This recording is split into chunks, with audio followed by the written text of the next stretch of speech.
Welcome to Volleyball Pro Mindset, where we analyze professional volleyball players and games and learn how to apply their techniques, work ethic, and mindset to our own lives. My name is Coach Donnie and I study, train, and play volleyball for a living. In this video, we'll be studying Yuki Ishikawa, who is one of the most athletic outside hitters in the world to watch. He is a member of the Japanese men's national team, is 27 years old, 6'4" or 193 centimeters tall, and 185 pounds or 84 kilograms. He is currently playing professionally for Milano in Italy. Don't forget to check out my other videos from the Why Is This Player So Good series in the playlist linked below, where I've analyzed other amazing athletes like Yuji Nishida and TJ DeFalco. Here are 5 reasons why Yuki Ishikawa is an amazing outside hitter. Ishikawa has a heavy arm that also acts like a whip. That means not only does he have a fast arm swing, but it also has a lot of power behind it. Most players are either fast but not strong, or strong but not fast. Ishikawa has both. Just listen to the sound of his spikes.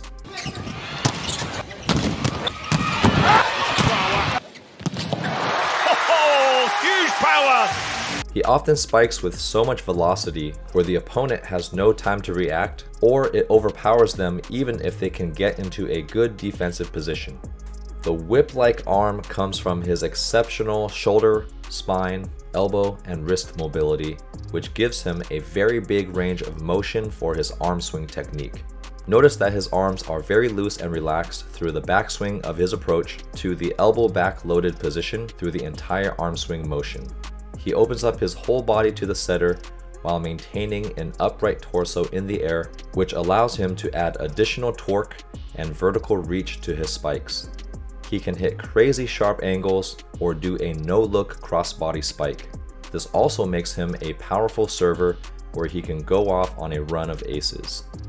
Ishikawa not only has the firepower, but he also has the finesse, court vision, and tactical knowledge to be an intelligent scorer. Notice that I did not say hitter because he doesn't just spike by hitting the ball hard. He sees the court very well and is able to easily tip the ball into open area, cut the ball around a double or triple block, or tool off a bigger block. There are many situations where he might get set too close to the net, but he swings high into the block or recycles the ball to wait for a better opportunity before he chooses to terminate the ball. He's also a versatile hitter and can score from anywhere on the court, whether it's from the left side, right side, back row, or from the service line. Most players are highly specialized to attack mainly from 1 to 2 positions, but Ishikawa excels at all of them. If you want to be an explosive athlete like Yuki Ishikawa, then use my jump training programs to increase your vertical jump and take your volleyball athleticism to the next level, which includes a bodyweight training only program that requires no equipment, or my 12-month elevation template program that comes with a mobile training app and over 100 exercise tutorial videos. Use my discount code and link in the description box to get 5% off my jump training programs today. Ishikawa is very deceptive and intelligent when it comes to his offensive strategy. We have all seen him execute that trick play where he fakes the back row attack and then sets Yuji Nishida with no blocker up for the spectacular bounce. Now, it's not just a trick play because he's done it perfectly many times during the game. He can also set the middle, which is much more difficult than setting a high ball due to the faster tempo and precise location that is required. This shows how well he understands all positions and skills and is unafraid to be as creative as necessary to score the point. Ishikawa has great transition footwork and transitions well between different skills. As an outside hitter, he has to serve, pass, dig, hit, and block, and he seamlessly transitions between all of those skills. He moves to where he needs to be in a few quick steps, and most importantly, is already thinking about the next play before it happens. This allows him to stay one step ahead of his opponents and always be ready for the ball instead of reacting and watching the ball. This also means that he is always available and will never take himself out of a play, whether he has to pass short and have to hit right after, or have no approach to attack. he's always physically and mentally ready. Ishikawa is a very disciplined blocker. This is definitely one of his lesser known skills because he's not generally known as a dominant blocker. However, being an undersized front row player, he actually gets a lot more blocks than majority of the players his size. He has great blocking technique, which means he is able to read where the setter is going to set, then quickly get his feet in front of his hitter's approach, then reach over the net in one motion on the way up and keeping his hands and arms still before the hitter contacts the ball. He doesn't try to get too fancy by making huge blocking moves. He keeps it simple and direct, which is why he doesn't get tooled very much and is still able to score points off of a solo block. I've been waiting to watch Ishikawa play in his Milano professional team in Italy. Okay, good recycle, throwing off the block there. And transitioning again, that's the no-look swing. And hopefully they'll play a slow motion here. So first, let's see what happens. He doesn't get the greatest set. He's running super fast. And it looks like he's a little under the ball, so the setter probably shot a little past him. And so instead of just blindly hitting into the block, he throws it high off the block and waits for another opportunity. So he's either hoping for a tool, but instead he earns a free ball back over the net. And look at that great transition footwork. Open cross hop. I have a whole video on that, on how to transition as a footwork.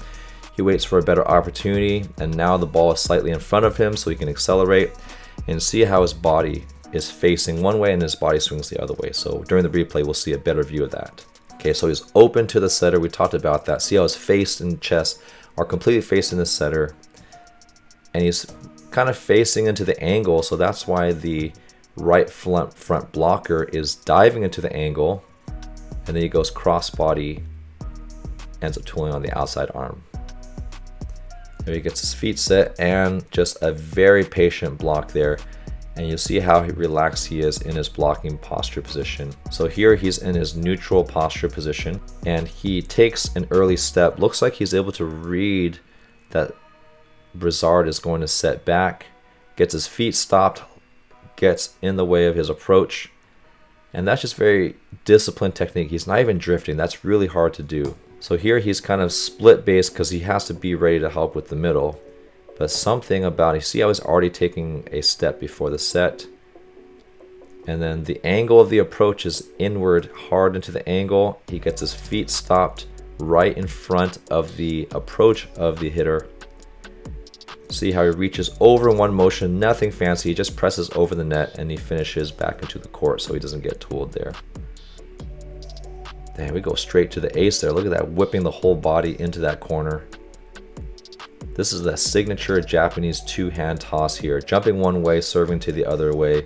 So nice high toss here. See how relaxed his arms are, and that's what allows him to whip his whole body. Big backswing, so loose that his fingers are almost touching. I wonder if he ever jams his fingers by crashing them together.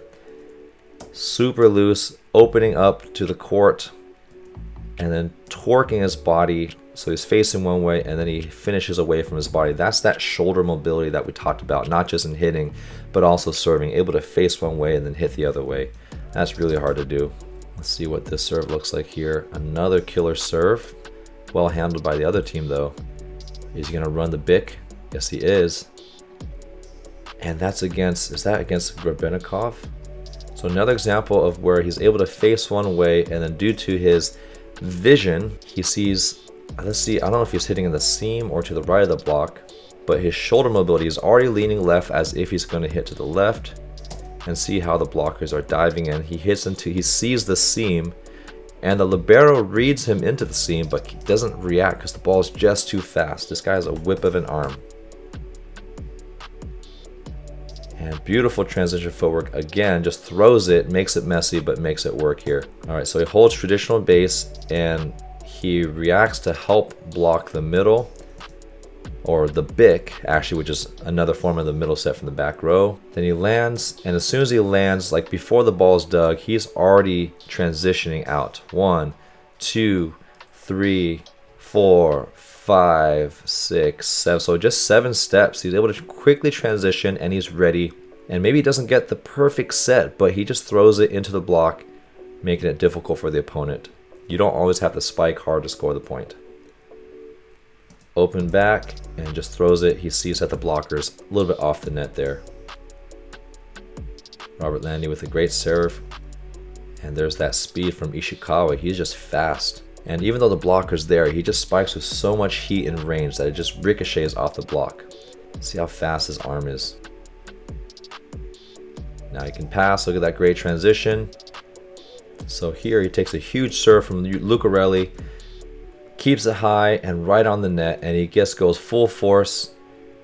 And that's such a difficult play to go because I believe the opposite 6'10", and Robert Landy, probably the highest jumping middle in the world. He has a double commit block from both of these blockers there because the ball is passed left. So see how the block is so big. Now instead of mindlessly crushing it low and trying to bounce it all the time, he hits high into the hands, which means it's difficult to block, but you get a nice ricochet off the top where nobody's going to get that ball. So keep it high, young fellas. Alright, Robert Landy, one of the best servers in the world. Throws him out of system. Let's see what Yuki does. Another great tool high off the block. So this is a very difficult set when the entire team knows it's going to you. It's not a perfect set, but it's in a very hittable zone. Once again, he just keeps it high, chips it off the block for a easy tool put away. So frustrating to defend against. Look at that confidence. Another out of system play. And that one, he just hammers it. It's just too fast for you to react. Let's see from this angle here. Opening up. Oh, that's a great angle. So another out of system set, he waits, great timing, big step close, and triple block, but he's still able to crush it deep corner, and this is something we can all learn from. When you're out of system and you have a good block set in front of you, that's where you just have to swing a percentage shot, either go high line or high deep corner, keep the ball high, and here he swings so fast that the block can't even finish. Man, this guy is just on another planet. Look at that out of system vision.